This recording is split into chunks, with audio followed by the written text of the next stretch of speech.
Welcome Navneet ji on Arthashastra Talks. The basic objective of Arthashastra Talks is to empower the investors by sharing the wisdom of industry veterans so that they can be taking more informed investment decisions. And we are very glad today to have a legend with us. A brief profile. Navneet Munot is the MD and CEO of HDFC Asset Management Company, a joint venture of HDFC Limited with Aberdeen Investments Management Limited. He joined this firm recently in February 2021. Navneet has 28 years of rich experience in financial markets. Prior to joining HDFC AMC, he was the Executive Director and Chief Investment Officer of SBI Mutual Fund. Navneet was a key member of the Executive Committee and was responsible for overseeing the investments worth over $150 billion across various asset classes in mutual funds and segregated accounts. Navneet was a director on the board of SBI Pension Funds Private Limited. Navneet has a master's degree in accountancy and business statistics and is a qualified chartered accountant. He is a charter holder of CFA Institute and CAIA Institute. He has also done financial risk management. Welcome. Thank you. Thank you, Raju. So nice to be on your show. Compliments for all the good work you have been doing. Navneet ji, the topmost question in most of the investors' mind today is what does the merger of HDFC Limited and HDFC Bank mean for HDFC AMC? Also, if you can briefly touch upon the objective behind this such a courageous move by HDFC. So the merger was announced a few days or few weeks back, and I think it was told that all the subsidiaries of HDFC Limited, subject to regulatory approvals and all the other approvals, will become the subsidiary of HDFC Bank. Yes. So we will be a subsidiary of HDFC Bank, and post merger this will be a bigger entity with a wider network. So hopefully everybody would be a beneficiary of that. As far as the rationale behind the merger is concerned, I think it was extremely well articulated by the management of both HDFC Limited and HDFC Bank. It's in public domain. I wouldn't like to add more to it, but I'm sure everybody is aware of that. Great. Navneet ji, HDFC AMC is one of the top AMCs managing over 4.5 lakh crores of assets today. You being the MD and CEO deserve a great round of applause for the same. But at the same time, this carries huge load of responsibilities and challenges. What do you do really to manage such huge? So, of course, it's a great honor and a privilege to work for HDFC Group and to lead or be a part of an entity like HDFC Mutual Fund. It's built a great organization over the last 2 decades or so. At the same time, when you are part of HDFC Group, there is a lot of responsibility on your shoulders. So while we take a great pride in being part of it, but also there's a lot of responsibility because the group is synonymous with trust and respect. And there's a responsibility that every day, whatever you are doing, you have to keep that in mind, that how do we earn the trust and respect of each and every stakeholder that we deal with. How do I handle that stress? But I think I always believe that if you keep a larger purpose at the center and not the praise or a personal motive, then things become easier. So the purpose that we have put at the center for HDFC AMC is to be the wealth creator for every Indian. Wow. To be the wealth creator for every Indian. So we are working on this mission, I would say a noble mission, to be a wealth creator for every Indian over the next several decades. As India will do well and become an economic power, I think it's our responsibility collectively as an industry, and more particularly for a brand and an organization with a reach like us, to ensure that fruits of that growth are disseminated to as many Indians as possible. So if you keep that purpose at the center, then things become little easier, I would say. Great, very nice. Navneet, I have always admired you for your in-depth study on micro numbers. The geopolitical risk posed today because of the Russia and Ukraine war, coupled with the huge impact of COVID-induced slowdowns, have suddenly stormed the world with unforeseen challenges like supply chain issues and unprecedented inflation of various commodities. The macro picture of the world seems little hazy today. How can investors be better prepared? No, you are right that over the last several months, I would say 2 years or so, we have seen several events which are absolutely unprecedented in nature.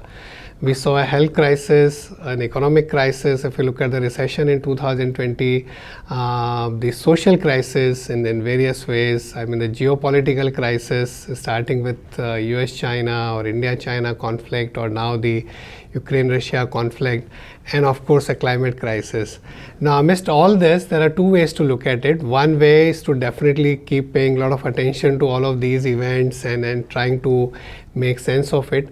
The other way, because you specifically asked me about the investor, the other way to look at it, over the last 25 years, several of these kind of events would have come and gone. But whether the Indian economy over a long period of time has delivered good growth in terms of nominal GDP, whether Indian corporates have grown their profits, and whether it has got reflected in the market capitalization, and whether investor could take advantage by investing in a disciplined manner. So investors should continue to do that. There are surely challenges. Inflation is rearing its head again. In US, it's at a 40-year high. In Europe, in all parts of the world, inflation is rearing its I would say ugly head. You have challenge on the policy side. There has been so much of money or liquidity which has been unleashed over the last few years, which is likely to get taken back. Rates will go up. That will have an impact. There is definitely a risk in terms of politics or geopolitics. So prices, policy, politics, and of course pandemic, though looks like that's a known variable which now everybody has learned to live with. But these are some of the risks investors need to keep in mind. Having said that, I think if you have a long-term horizon and keep investing in a disciplined manner, then there is nothing much to worry. Super. Very well summarized, Navneet. This time around, we are seeing exactly what you said, a very different kind of a thing. Annual inflation in US, just as you said, is crossing 8%. It crossed 8% in March, the highest since 1982. Similarly in UK, it is at 7% plus, the highest in 3 decades. While India's inflation or CPI is at 6.9%, an unheard of situation in our history.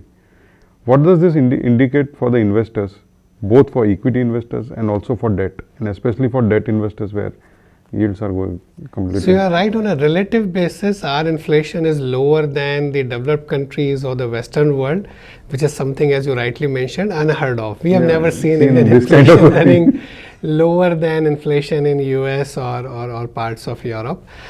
So of course their central banks will have to do a lot more heavy lifting in terms of taking the liquidity back or increasing the interest rate than what I think our policymakers will have to do. I think over the years, last several decades, I think India's ability to handle inflation or to manage that is slightly better than most of the other parts of the world, because they haven't seen inflation for a very long time. So think about it. You mentioned about inflation in US running as high, highest since 1982, but in the early 80s, US interest rates were in double digit. Now you're talking about policy rates less than 1% and the 10-year bond yield less than 3%. So of course, I think that's where the rates have to go up a little more. In India's case, the policy rates were cut, but the 10-year bond yield hardly stayed below 6% for a brief period. Otherwise, we were not substantially lower. 6 has gone to a little over 7%, and I think some bit of that the policy rate normalization is kind of like priced in. For an investor, I think, of course, if inflation is running higher, not only in India and globally, commodity prices are higher, demand is coming back, there are some bit of supply side issues globally, then rates will go up. One needs to keep that in mind. But some of it, if it is already priced in, that investors don't have to worry to that extent. On the equity side, this will also have impact, particularly on those companies where they are finding it difficult to pass on the higher cost, whether the interest cost, whether the wages cost, whether the raw material cost, so on and so forth. They will have some bit of pressure on the profitability, but if the input prices are higher for one company, they are a profit for another company. So you have to see which part of the market you want to be and where the valuations are factoring in what. Great. Navneet ji, what is your vision for India in the coming 10 years? How much truth can there be where some people, or there is a talk that in the next 10 years is going to be India's golden decade, and if so, what will be the top 5 drivers for the economy in the next 10 years? So I have this acronym 4Ds. I mean, we have democracy, we have demographics, we have demand, and we have digitalization. And I think India has made tremendous progress on digitalization. I think we are one of the best democracies in the world, and at a time when you are seeing some of the geopolitical events in the world, I'm sure globally businesses, investors, policymakers, politicians, everybody would be looking at India a lot more favorably than what they would have been seeing. So on a relative basis, India is looking pretty good. I think all the structural reforms that have been undertaken over the last several years will start bearing fruits in some time. We are already seeing India emerging as one of the fastest growing economy in the world, and I think that should continue for a very, very long time. We are starting from a very low base of $2,000 per capita GDP, but with all of these structural factors, with all these structural reforms that have been undertaken, with the global opportunities that are presenting to us, given the new geopolitical realignment in a new digitally redesigned world, there are lots of opportunities for India, whether in manufacturing, whether in services, whether in all the other parts of the economy. So over the next several years, I have no doubt in my mind that India is likely to continue to shine on the global map. I think we have all the ingredients in place to be a global superpower as far as economic power is concerned, and I'm sure that would also lead to a bigger and bigger soft power as well. The world is recognizing it very clearly. If you look at the investor and the businesses who have shown their interest in investing in India over the last decade or so. Great. I think it was like a music to the ears, the way you speak. There will always be challenges. I mean, the world is uncertain. We should not underestimate the repercussion of what's happening in the rest of the world, whether this conflict and it's highly uncertain which way it is likely to play out. Higher oil prices will impact us. Higher commodity prices, where there is a lot of import dependence that we have, I think are likely to impact us. As I said, when corporate profitability will take, I mean, in parts of corporates will have a hit on the profitability, all of those things. But I think if we keep, I mean, because you asked me about a decade, then I feel a lot more positive, notwithstanding all of these challenges as well. Great. So at the same time, just extending this question, there is a lot of selling in equities by the FIIs, whereas the market is holding up, market is not cracking, means there is 2 lakh plus redemption by the FIIs in the equity markets, but market is holding up. So what is it, will it continue, or is it not fearful for the investor? No, so on a relative basis, India has performed quite well, and maybe that's also one of the reasons why foreigners are selling more, because I think they are seeing profits here. There could be outflows from emerging market funds, and they have to sell their portion of Indian holdings as well.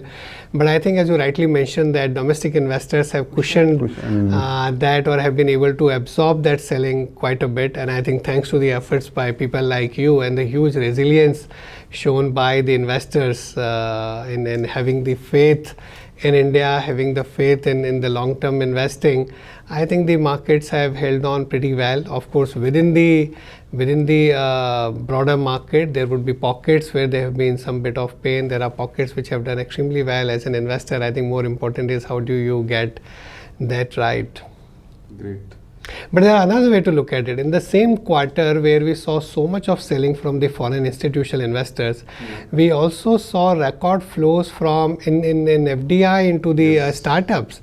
If I remember correctly, in the first quarter of this calendar year 2022, we got like if I remember correctly, $10 billion or so. Another 13 or 14 unicorns have emerged.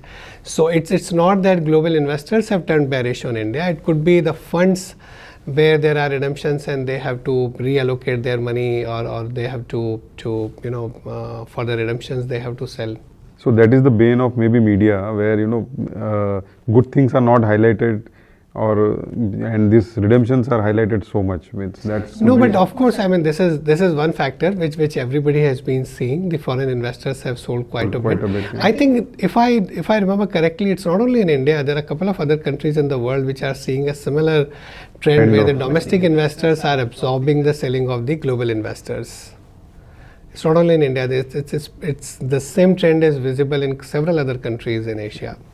That's great. Navneet ji, investment return and investors return, there is a huge gap, and this gap is huge. Means most of the investors have not experienced what the investments have grown. So just for example, your funds or HDFC mutual funds have given so great returns over the last 20, 25, 30 years, but so how many investors we can see who are actually invested in that space in that period of time?